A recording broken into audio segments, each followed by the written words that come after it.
Okay, so here's the TS-50M. It's a Vermeer 50-inch tree spade. Most of these trailer spades are a 44-inch, but this is a 50-inch. I'll walk you through the hookup and towing of the unit, and then I'll walk you through pre-inspection of the unit, what to check, what to grease. I'll take you through the motor and startup operation and warm up. And then lastly, I'll take you through the overall operation, how to dig a tree. And with that, we'll get things started. Okay, so first up, towing.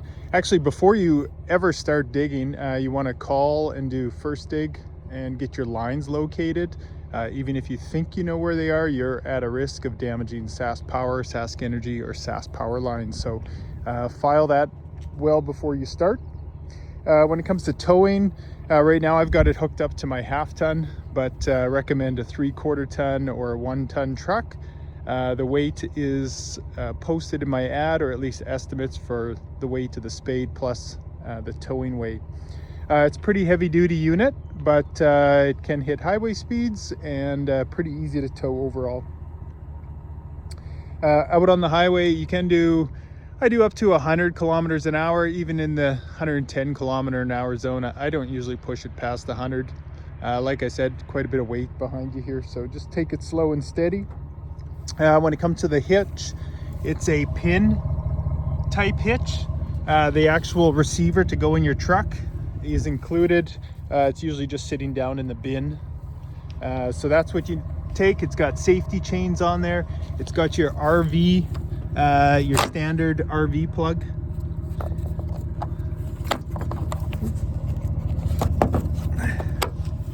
Long enough cord, but once you do use the spade and you start to extend the hitch, this cord, even though it looks long enough, it isn't, and it'll pull it out of your truck. And there is a last pier just to keep it from dragging. Feel free to use that. Make sure that your jack is all the way up and that base plate is pinned out of the way, so that doesn't get ripped off. There is a chain right here, so just for towing mode, there is a hydraulic cylinder here, so to keep that from jamming or getting damaged, especially when you're tugging it down the road or some of the back roads going from point A to point B. So just take this off. It's just chain there and hooked on the hitch, so this is tight for transport. Yeah, there we go, nice and tight. And then when you're using it around your yard or the spade, just take that off, and you can, again, similar to the hitch, just toss it in the storage bin there. So that's the hitch, the jack. There is electric trailer brakes, so if you have those connected on your truck, if you don't have brakes, just take it slow. Like I said, there is quite a bit of weight. It's got full clearance marker lights, LED brake lights, so everything works good in terms of lights to be going down the highway. Based on SGI in the province of Saskatchewan, this is a piece of equipment or heavy duty equipment. You do not require a license plate, so this is not registered. There is no license plate. So if you happen to get stopped by the police or the highway transportation, they might not be clear on that requirement. If you need, I have the writing or in confirmation from SGI that you do not need this item plated. And when you're in transport mode, I'll show you during operation, but there's a couple things. This always has to be down, so this whole mast raises. And when you're in transport, you need to have it up, down, and then you lock this pin. Never take this pin out, but this pin has to be in the cradle, so all of the weight is on the frame and you're not actually bouncing as you go down the highway. The other key thing is that there's a leg down here, and I'll show you that operation later, but that leg, if you don't have it all the way up, it's going to drag, and it's probably going to tear it off, twist it. It does have some flexibility. It does rotate, but there's a leg there. So before you shut down the unit, make sure that leg is up. And for transport, check it periodically. Make sure it hasn't sagged or it's hanging on the road.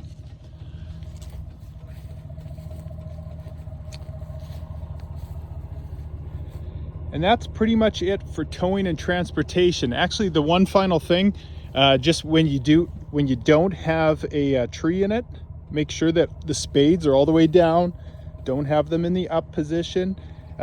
These masts come out quite a distance. You're going to be 12 to 14 feet wide and 14 feet tall with those spades in the upright position. So while you're driving, make sure that the spade or the spades are down and the masts aren't pointing out. That would be the last thing for towing and transport.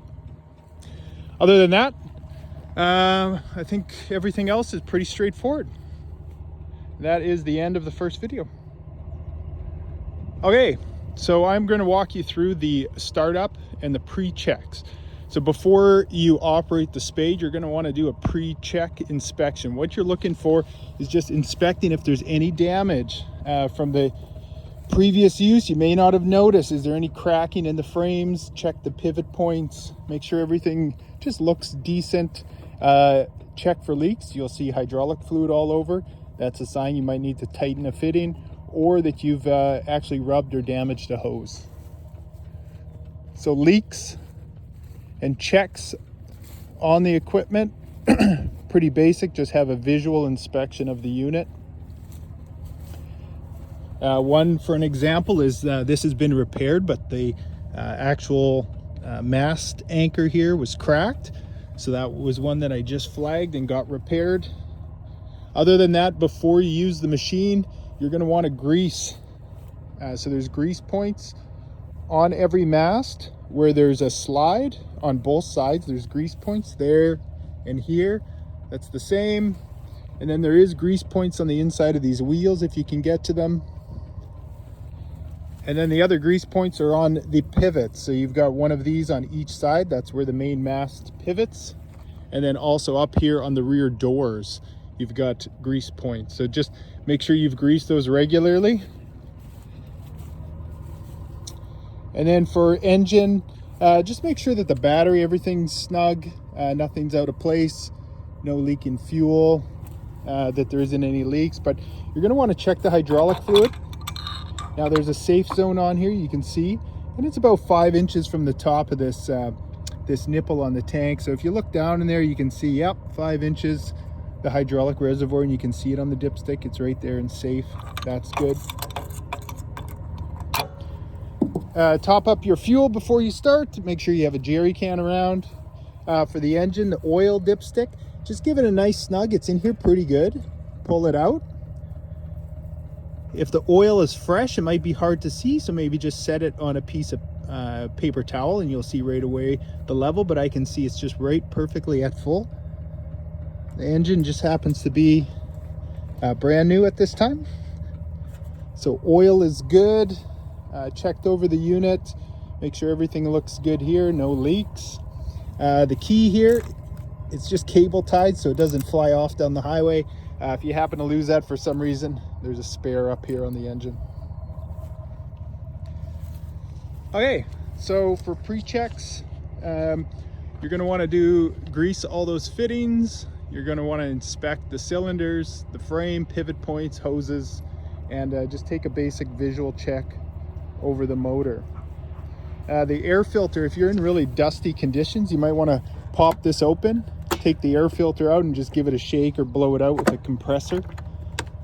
Again, especially if you're traveling grid roads or you're in really dusty conditions, that'll be serviced each time it comes in, but if you have it out for a week-long rental, you're going to want to do that every couple days or so.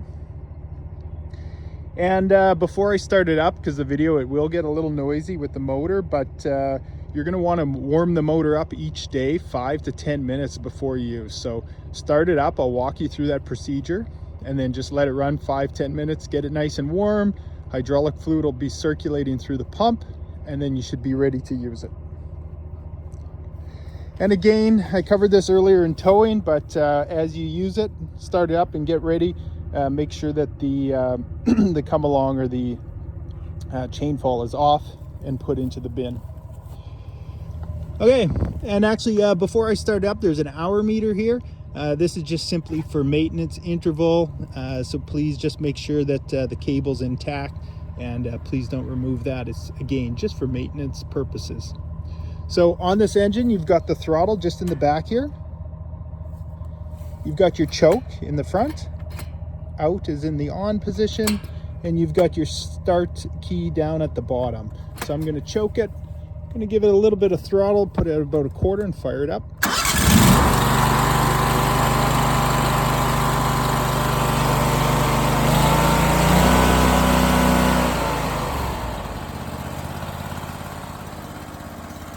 Okay, so that's your pre-inspection and your checks, startup of the motor, and pretty much from there you're ready to start digging. So I'm going to show you how to operate the general operation of each one of the units or each one of the components, and they're all outlined here on the hydraulic bank. So with that, on to the next video. Okay, so we're going to walk through the operation of the tree spade. The engine's running right now. It's at about 1/3 to 1/2 throttle, so it might be a little loud and noisy, but I'm going to try my best here. Hopefully you can hear this. I'm not going to dig a tree in this video. I'm just going to show you the operation, walk you through each one of those hydraulic valves and how the spade operates and how you would approach. So before I do that, the key thing about moving trees is just the sequencing. So what you want to do first is you want to go and you want to dig wherever your first tree needs to go. Just dig a plug hole and remove that piece of dirt.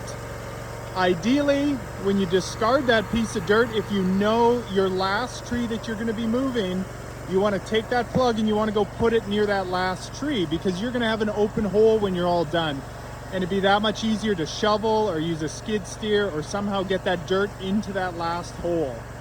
So my tree line here, if I was going to start digging that tree and let's say just placing them over here, I'd go dig my first hole, my receiving hole, and I would bring that plug all the way to the last tree that I'm going to remove. And I'd put that plug over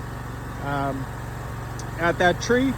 And then that way I would start moving this, and I would take the first tree, I'd go over to the hole, I'd come back, and I just continue back and forth, digging a hole, digging a tree, digging a hole, work my way all the way down. And then when I place the last tree, I've got my plug down at the end. Okay, so hopefully you can hear this. Tilt. So the tilt is actually for the main mast to tilt it. The lift lifts the main mast. So right now it's tucked in that cradle, but when I lift it, I'm going to lift it up, then I'm going to tilt it. And then when you come back down with a tree, you're going to want to make sure that it's above this pivot point. Tip it down till it rests, and then slide it down. And again, this pin, you should never have to remove that pin. You just want to make sure it's in the cradle. That way the spade's secure for when you're transporting your tree from point A to point B. The leg, you might not ever use that.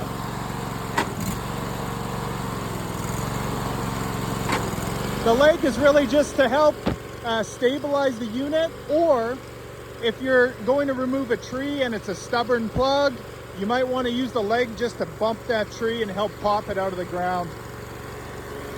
The next four on here are the spades. Spade 1, 2, 3, 4. Each of the spades are labeled. You got a 1 on there, 2, 3, and 4. Simply up and down. Again, they're labeled 1, 2, 3, 4. You'll get the hang of it. Then you have open A and open B. They're not side by side, but open A is for that back gate. You can see the A on it. There's A has to open first. If you go to open B, it actually won't open because A overlaps B. There's a mechanism there on the frame. So you're going to want to, when you go to dig a tree and you're opening this up, you're going to want to open A, and then you're going to want to open B. And again, when you're done, you're going to want to close B and then close A. And when you close it, make sure that it's 100% in and locked, and that frame is nice and tight at the top. And then the last two, you've got hitch extend, and hitch pivot. So the hitch extend is the one that that chain fall or that come along is on. So again, if you have this off and you're ready to use it, the hitch extend, the long one, that extends this entire unit. So when you back in and you're right around your tree and the truck or the bobcat or the tractor is parked and you need some fine tuning to get that centered, you can just use these, the hitch pivot and the hitch extend. It's really good for fine tuning, or if you don't have a spotter, you're not going to do a very good job getting it centered, and those are your friends, so you're not having to move your truck or your skid steer or your tractor all the time. So extend the hitch right here. And again, remember to unplug your RV if you're going to use this full extent, but if you're just extending a foot or so, this should be fine. And then the hitch pivot, you'll see the cylinder around the side. And basically this whole unit pivots. The one thing I didn't cover in towing, but when you're done operation, when you're towing this unit, you want to make sure that it's completely straight. I see that it actually isn't. It's offset a bit right now.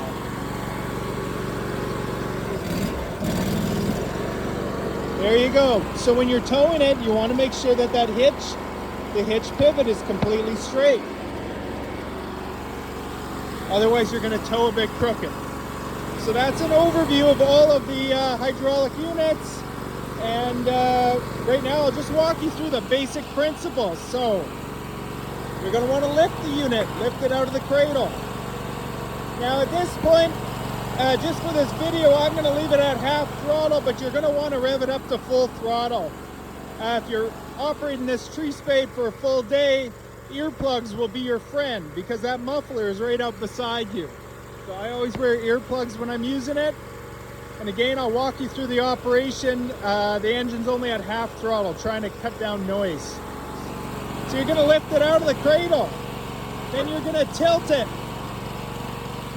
Now you'll see that the spades are approaching the ground, so I don't want those to bottom out.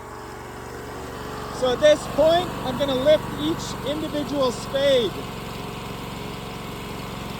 So this is going to take a little bit of time here. If I had the engine at full throttle, it's going to go faster. Okay, for that purpose, I am going to rev it up and I'm going to open all 4 spades.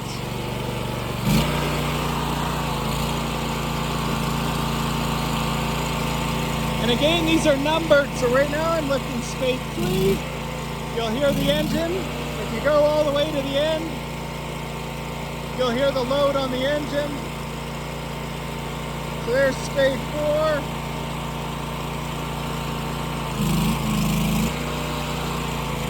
Spade 1.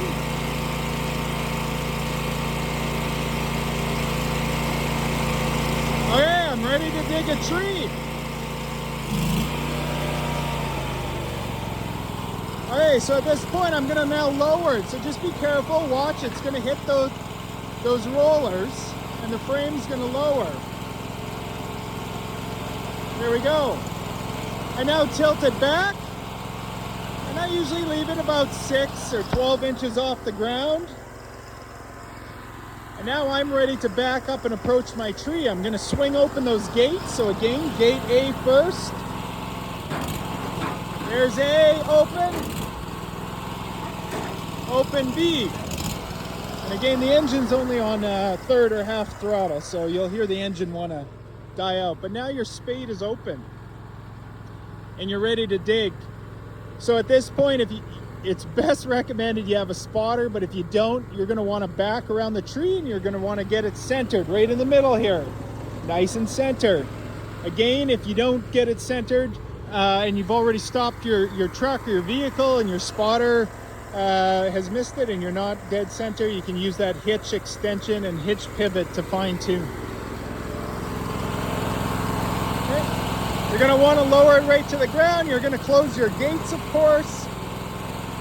So I'm going to close B first. Now, I'm just pretending that the tree is in the middle. So I'm centered around the tree. I'm going to lower the unit. I'm going to tip it flat on the ground. And I'm ready to dig my tree. So what I like to do is actually lift the tires a little bit off the ground, make sure that I'm pushed down nice and flush. You can see the weights off the tires. I'm completely on the frame. So I am now good to dig my tree. Okay, so when you go to dig the tree, what you should be doing is put one spade in at a time and work your way around. It's recommended by the manufacturer to go in about a foot. So you're going to want to dig the spade in, pull it out. You can dig it in, go in about a foot on each one, and then simply sequence your way around. This unit doesn't have any water tanks on it, but it's highly recommended. Lubricate your spade.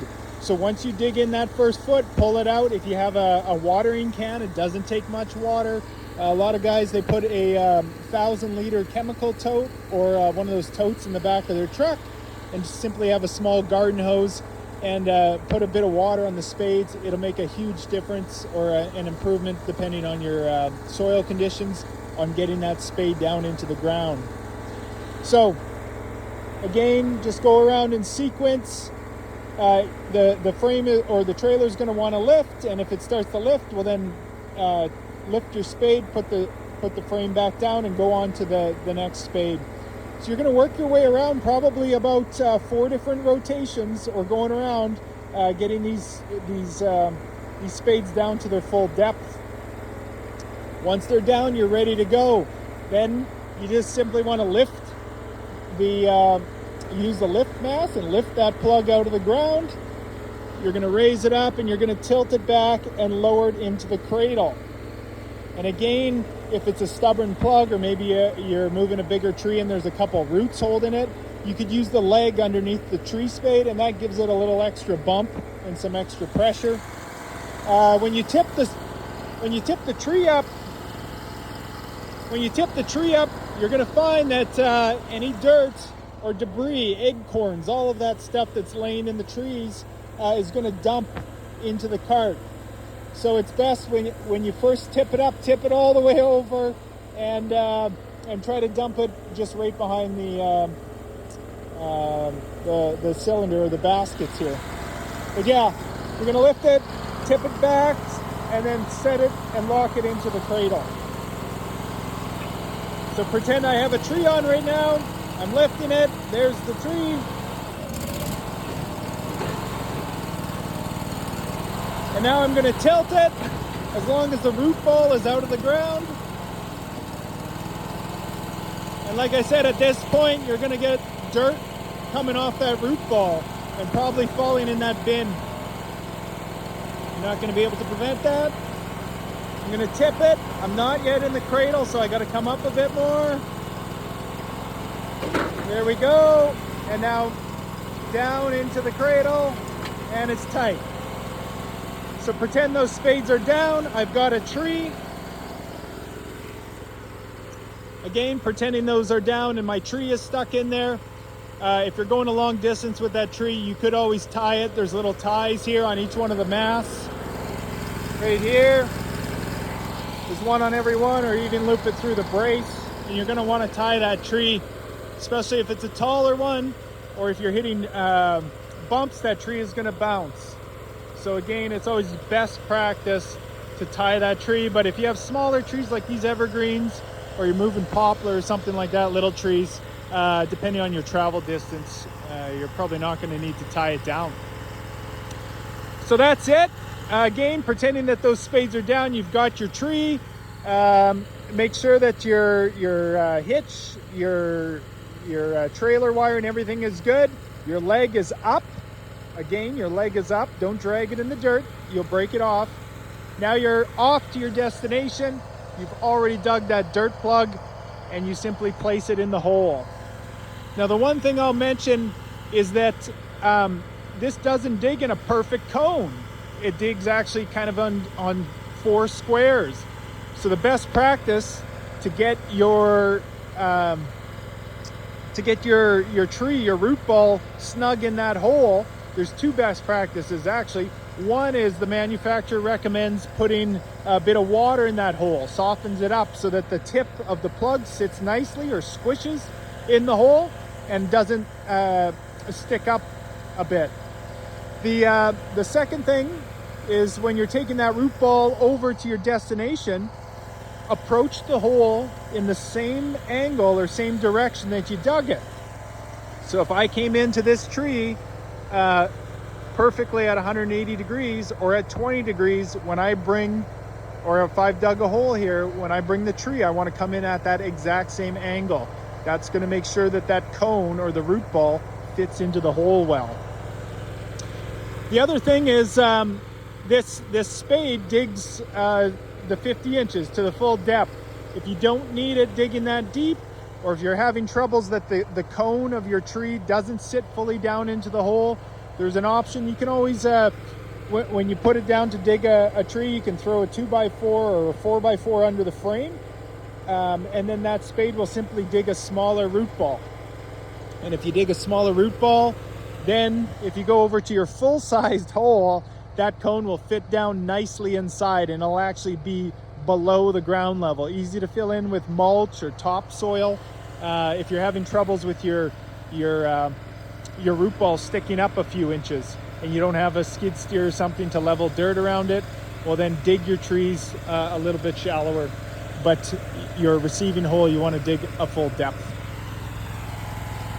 Okay, so that's pretty much it for transport. Before I end this video, I'm just going to put those spades down, check things over, and I'm ready to head out on the highway with this spade.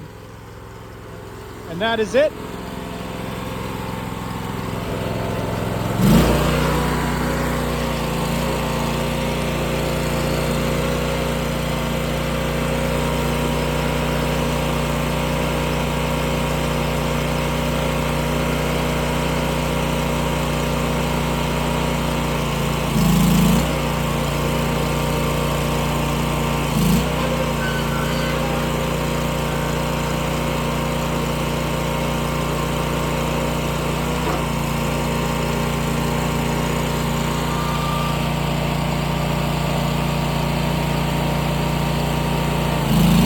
And lastly, like I said, always check, make sure the leg is up.